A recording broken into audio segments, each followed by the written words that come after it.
TDP శ్రేణులు అదేవిధంగా కూటమి శ్రేణులు కూడా ఈ రోజైతే పండుగ చేసుకుంటూ ఉన్నాయండి. ఎందుకంటే జాతీయ అధ్యక్షుడు చంద్రబాబు నాయుడు గారి తనయుడు లోకేష్ బాబుకి వర్కింగ్ ప్రెసిడెంట్ గా అయితే రావడం జరిగిందనమాట.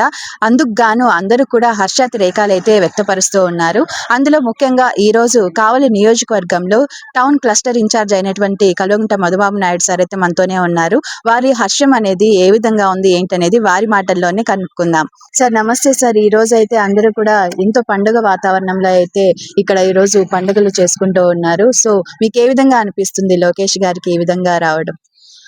లోకేష్ గారి ఒక పనితీరుకి ఆయన ఈరోజు జాతీయ స్థాయిలో పార్టీకి వర్కింగ్ ప్రెసిడెంట్ గా ఇయటం శుభపరిణామం. ఎందుకంటే ఆయన చేసిన పనితీరుకి గుర్తింపుగా ఈరోజు పార్టీ అధ్యక్షుడి తనయుడైన ఆయన ఒక కార్యకర్తలాగా పనిచేస్తూ అంచెలంచెలుగా ఈ రాష్ట్రంలో తెలుగుదేశం పార్టీ అంటే మనకి ఆవిర్భావ దినోత్సవం, ఆ తర్వాత ఎన్టీ రామారావు గారు ఆ రోజు స్థాపించిన పార్టీ, ఆ తర్వాత చంద్రబాబు నాయుడు గారు ఆ పార్టీని నడిపిస్తూ వస్తున్న తరుణంలో మళ్ళా లోకేష్ బాబు గారు ఈరోజు వర్కింగ్ ప్రెసిడెంట్ గా ఆయన 3వ తరానికి ఆయన రావటం ఈరోజు పార్టీ శ్రేణులందరూ కూడా శుభసూచకంగా తెలుపుకుంటా ఉన్నారు. ఎందుకంటే ఆయనకి ఒక నాయకుడు ఎలా ఉండాలి, యువతరంలోనే ఆయన ఒక అంకుటిత దీక్షతో ఈరోజు పనిచేస్తూ యువగళం ఇంచుమించుగా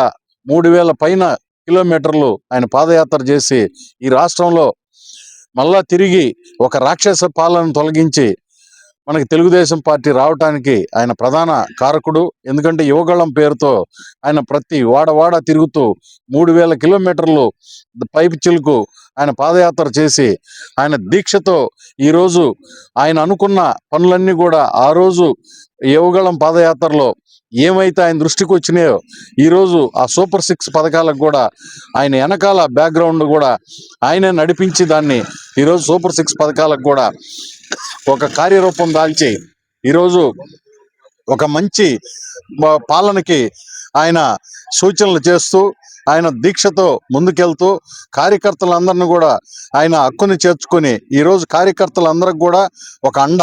ఎందుకంటే లోకేష్ బాబుకి తెలియజేసుకుంటే ఆ పనులు అవుతాయి అని చెప్పి ఒక ప్రగాఢమైన నమ్మకాన్ని ఏర్పరచుకుని ఆయనకి గుర్తింపుగా ఈరోజు జాతీయ ప్రధాన కార్యదర్శిగా ఉన్న ఆయనకి వర్కింగ్ ప్రెసిడెంట్గా ఇయటం నిజంగా శుభపరిణామం. పార్టీ శ్రేణులందరూ కూడా ఉత్సాహం ఉన్నారు. అదేవిధంగా కావలి నియోజకవర్గంలో కూడా కావలి ఎమ్మెల్యే కృష్ణారెడ్డి గారి సారథ్యంలో ఈరోజు ఆయనకి అభినందనలు చేస్తా ఉన్నారు. ఎందుకంటే ఈరోజు ఒక పండగ వాతావరణం నిన్నటి నుంచి కూడా లోకేష్ బాబు రాబోయే తరాలకి పార్టీకి మనకి అండగా నిలబడతాడని చెప్పి ఉద్దేశంతో ఈరోజు పార్టీ శ్రేణులంతా ఉత్సాహంగా ఉన్నారని చెప్పి నేను తెలియజేసుకుంటాను. చూస్తున్నారు కదండి, ఈ విధంగా అయితే టీడీపీ శ్రేణులు అదేవిధంగా కూటమి శ్రేణులు కూడా పండగ వాతావరణంలో పండగ అయితే చేసుకుంటూ ఉన్నాయి. సో మీరు కూడా అదే విధంగా అనుకుంటున్నారా? అయితే కామెంట్ సెక్షన్ లో తెలియచేయండి. కెమెరామ్యాన్ వినోద్ తోటి కామాక్షి, ఇందిరమ్మ కాలనీ దగ్గర నుంచి కావలి.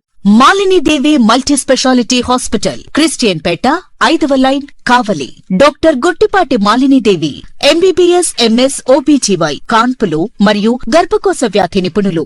మాలిని దేవి మల్టీ స్పెషాలిటీ హాస్పిటల్ నందు అందించు వైద్య సేవలు: సాధారణ కాన్పులు, సిజేరియన్లు, లాప్రోస్కోపిక్ ద్వారా గర్భసంచికి సంబంధించిన ఆపరేషన్లు, ట్యూబెక్టమీ, పిల్లలు లేకుండా operation, high risk pregnancy, ectopic pregnancy మరియు గర్భసంచి నీటి బుడగలు, గర్భసంచి జారిన ఆపరేషన్లు, రొమ్ముగడ్డలకు చికిత్స, నెలసరి ఇబ్బందులకు చికిత్స, మెనోపాజ్ సమస్యలకు చికిత్స చేయబడును. స్త్రీలకు సంబంధించిన అన్ని సమస్యలకు చికిత్స చేయబడును. పిల్లలు లేని వారికి ప్రత్యేక చికిత్స కలదు.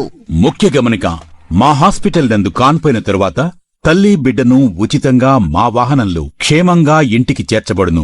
మా హాస్పిటల్స్ ప్రత్యేకతలు: ICU, lab, AC and non AC rooms, 24 గంటలు మెడికల్ షాప్, ప్రతి రూమ్ నందు వేడి నీటి సదుపాయం కలదు.